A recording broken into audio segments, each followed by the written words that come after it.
Привет, друзья! Привет! Я Саша. Добро пожаловать на мой кулинарный канал Cooking Time.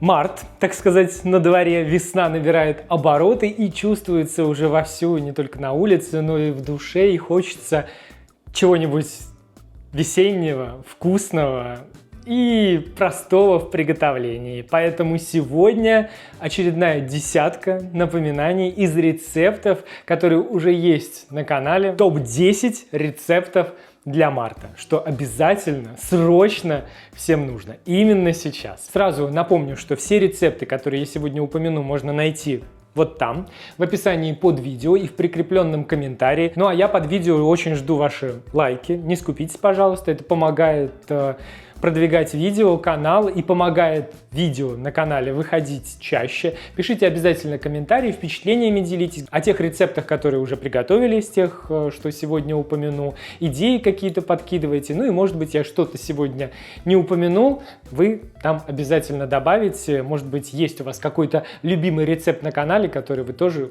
рекомендуете приготовить прямо сейчас. В общем, десятка рецептов для марта.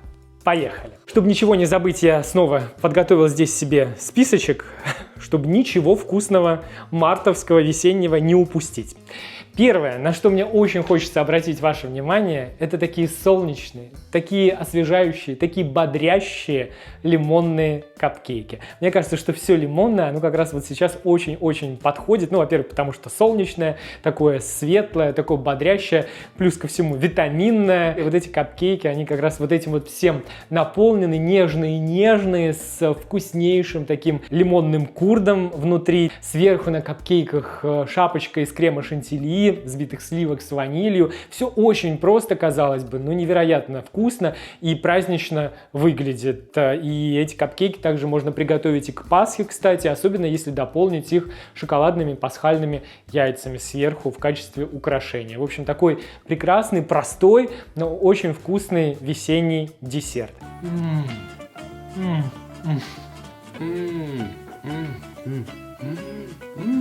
Не хочется маленьких кексов? Ну, тогда можете играть по-крупному. Испеките вкуснейший большой лимонный кекс. Их на самом деле, рецептов лимонных кексов несколько на канале, но вот я рекомендую обратить внимание на один из последних. Такой кекс на твердую пятерку. Вкуснейший. Казалось бы, такой простой кекс к чаю, но в нем вот тоже есть все вот то самое, что сейчас необходимо. Ну да, очень вкусно. И свежесть, и солнечность, и все то, что поднимает настроение. Сверху еще вот этот вот сироп, если приготовите лимонный, вот этой вот бодрящей кислинки добавите. Получается очень-очень вкусно. И готовится кекс буквально на раз-два. Тыц-пыц и готово, как и большинство рецептов на канале. Прям хочется только один кусок. Такой вкусный, прям мне очень нравится. Ну, не хочется вам лимоны? Попробуйте приготовить что-нибудь из апельсинов. Ну, не что-нибудь, а вкуснейший апельсиновый перевертыш, который я знаю, что многие очень любят и готовят уже не в первый раз. У кого-то он вошел уже в книги семейных рецептов. Очень вкусно. Нежный такой корж с тонким слоем апельсинов сверху, карамельных таких вкусных апельсинов. И это не только очень красиво выглядит, это не только вкусно, но это невероятно ароматно. Аромат по всему дому вот этих апельсинов просто потрясающий. И это создает, опять же, какое-то такое невероятно бодрящее солнечное настроение. Очень вкусный десерт, очень вкусный пирог. Опять же, прост в приготовлении, но настолько же, насколько прост, настолько же и вкусен. Идеально. Идеально к чаю, кофе, к чему-нибудь прохладному. Весна все-таки, лето близко. Да, весна — это то время, когда не особо-то разгуляешься с какими-то свежими ягодами, свежими фруктами. Это, конечно, не лето. И, пожалуй, разнообразие только в цитрусовых тех же самых и яблоки. Яблоки — это то, что всегда доступно. Поэтому следующий рецепт, который я очень рекомендую вам приготовить в марте, это ирландский яблочный пирог. Его, конечно, можно готовить круглый год, потому что, опять же, яблоки, вкусные яблоки имеются круглый год, но вот сейчас это прям, мне кажется, то, что нужно. Много-много яблок, немного теста, и если еще по рецепту приготовите потрясающий ванильный соус сверху, то это прям полный улет, полнейший улет. И все, кто уже готовили этот пирог, влюбились в него. И многие даже отметили, что это прекрасная альтернатива уже для многих заезженной шарлотки. Это как раз вот то, что можно печь и в сезон яблок, и круглый год. И то, что я рекомендую вам приготовить именно сейчас, если хочется порадовать себя чем-то вкусным, чем-то, где не так много теста, но много-много вкусных яблок. Пирог имеет какой-то совершенно потрясающий вкус, еще там вот эти пряности, специи все. Как он вкусно пахнет! Ну, здесь корица, мускатный орех. Это прям просто какой-то нереальный восторг. Это очень вкусно. А здесь давайте на уменьшение. Не хочется целого пирога. Приготовьте вкусные, аппетитные яблочные маффины. Яблочные кексы. Такие небольшие, такие простые в приготовлении, но такие яблочные и вкусные. Там еще овсянка фигурирует. И все это так прекрасно сочетается. И все это так быстро съедается. Вы реально один за другим этот кекс проглатываете, не замечая, потому что они очень вкусные, очень легкие, как в приготовлении, так и сами по себе. И я помню, было время, когда вот только я этот рецепт выпустил, мы очень полюбили эти кексы, и Леша готовил их буквально там по 2 раза в неделю. У нас все время были эти кексы, как в свежем, так и в замороженном виде. Их можно заморозить и доставать уже, когда захочется порадовать каким-то себя вкусным маленьким яблочным десертом.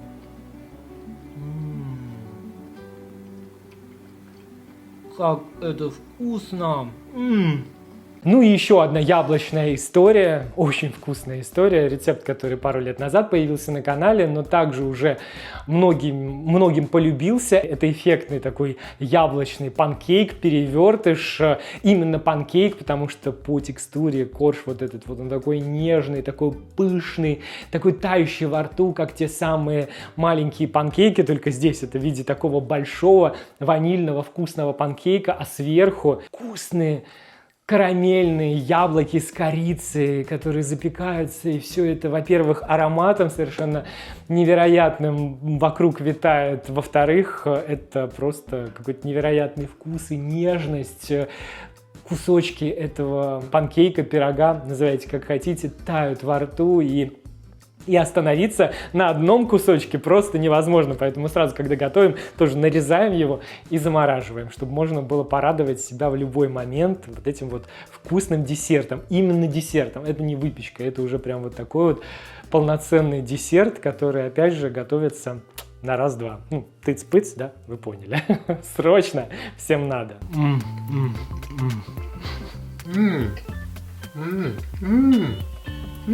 О май гад! Ну и раз мы коснулись панкейковой истории, я также хочу обратить ваше внимание на маленькие панкейки. У нас сегодня так от большого к маленькому, от маленького к большому. Маленькие панкейки, но необычные панкейки. Есть и традиционные классические американские панкейки на канале, а это овсяные панкейки, куда тоже можно добавить много ягод, много фруктов, тех же яблок. Можно использовать замороженные ягоды. И вот такая вот стопочка румяная вот этих вот овсяных блинчиков тоже поможет сделать любой выходной, даже весенний, пасмурный, таким солнечным, прекрасным, радостным, и добавит радости в доме, которую всегда можно подарить себе, близким, в виде вот этой вот румяной аппетитной стопочки. И сверху вот это вот все еще кленовым сиропом или медом. Можно ягоды разморозить, какие-нибудь черешни мне очень нравятся в сочетании с этими овсяными панкейками. В общем, что-то невероятно вкусное, что, опять же, легко приготовить дома.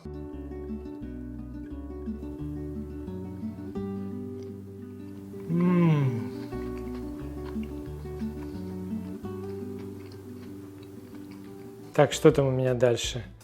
Овсяные панкейки, да.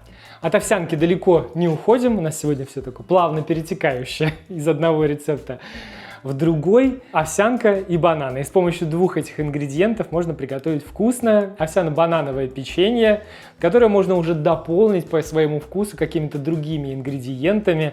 Можно добавить туда какао, можно шоколадные капли, можно арахисовую пасту, ваниль, какие-то пряности дополнительные. И таким образом это простое печенье из двух ингредиентов превращается просто в какой-то безграничный простор для ваших экспериментов. Очень мне нравится. Оно одновременно и нежное, и тягучая. Ну и опять же, многие сейчас хотят чего-то легкого, не только в приготовлении, но и в качестве ингредиентов, без сахара, муки. Вот овсяное печенье, это как раз, мне кажется, вот это вот овсяное печенье с бананом, без каких-то дополнительных ингредиентов, без того же сахара, это как раз вот то, что, я думаю, что многим зайдет в преддверии летнего-весеннего сезона, когда хочется к нему как-то подготовиться.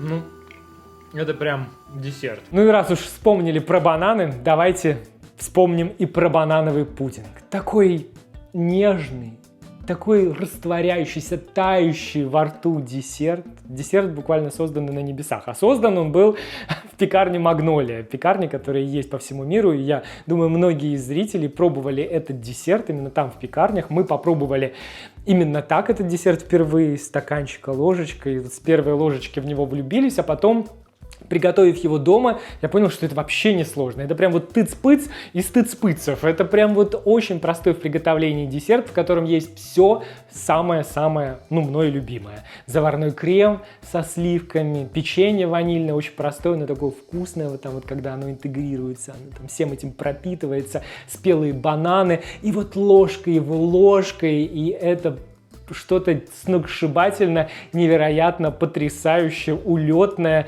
очень-очень вкусный десерт, который всем вам рекомендую приготовить. Ну, особенно любите какие-то такие десерты в формах, какие-то трайфлы или, например, тирамису, но уже все эти десерты подзаезжены.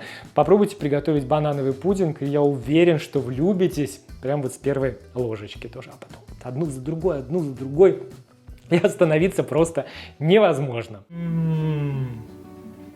Нежнятина невероятно. Это очень вкусно. Хочется прям вот так вот растягивать удовольствие по чуть-чуть. Это прям так невероятно нежно. Вот даже слово «нежно», оно всю эту нежность не описывает. Ну и, конечно, не могу я вас сегодня отпустить без напоминания о каком-нибудь торте. И сегодня напомню вам об очень весеннем торте. На мой взгляд, это прям весенний из весенних тортов, ну из тех, что есть на канале. Черемуховый торт. Вот так же, как у меня черемуха ассоциируется с весной, помню, в моем детстве была такая целая черемуховая аллея с невероятным ароматом, который я помню до сих пор, таким же незабываемым становится и этот десерт, когда его попробуете.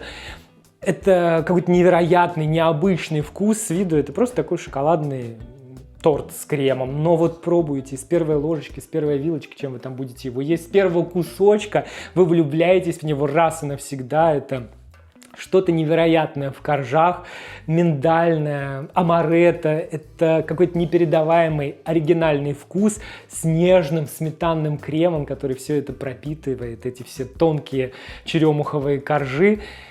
Это невероятно вкусно, и это очень-очень по-весеннему, как я сказал, на мой взгляд, это один из самых-самых весенних тортов. А главное, что готовится это черемуховое чудо совсем не сложно. Очень просто. И единственная какая-то сложность может быть с тем, чтобы в каких-то точках земного шара раздобыть черемуховую муку. Но даже сейчас с помощью интернета и того же Гугла это не является какой-то очень большой проблемой. И у нас в Канаде, например, можно заказать в интернете. В общем, Google вам в помощь, заказывайте черемуховую муку. А я вспоминаю об этом торте, прям там разыгралось у меня слюноотделение уже просто до какой-то... по полной программе, в общем, где-то там у меня тоже есть запас, пакетик черемуховой муки, мне кажется, что я его сегодня уже использую. Надо бы порадовать себя этим тортом, чтобы весна была прям вот на столе в виде этого красивого, вкусного черемухового десерта. И вам срочно всем надо. Бомбезный торт. Знаете, вот черемуха, она дает какой-то совершенно потрясающий вкус этому торту. Ну, на этом, пожалуй, десятку мартовских рецептов и завершу. Этой такой черемуховой весенней позитивной нотой. Напомню, что все рецепты сегодня упомянутые вы сможете найти там внизу в описании под видео или в прикрепленном комментарии. Я под видео жду ваши лайки. Тоже об этом не устану напоминать. Пишите комментарии, делитесь впечатлениями о тех рецептах, которые уже реализовали, что понравилось, что не понравилось. В общем, все там в комментарии пишите. Всем желаю отличного весеннего настроения. Желаю весны не только на улице, но и в душе, в сердце. Пусть она поскорее приходит, если еще не пришла. Всем желаю побольше добра вокруг и, опять же, в душе тоже гармонии. До новой скорой встречи и пока-пока. Эти маленькие монстры, как всегда, выбирают самый подходящий момент для шумных игр. Это запись видео. Да? Если хотите побольше этих мохнатых прекрасных монстров увидеть, приходите тоже на влоговый канал. Там их много. Да? Что задумались?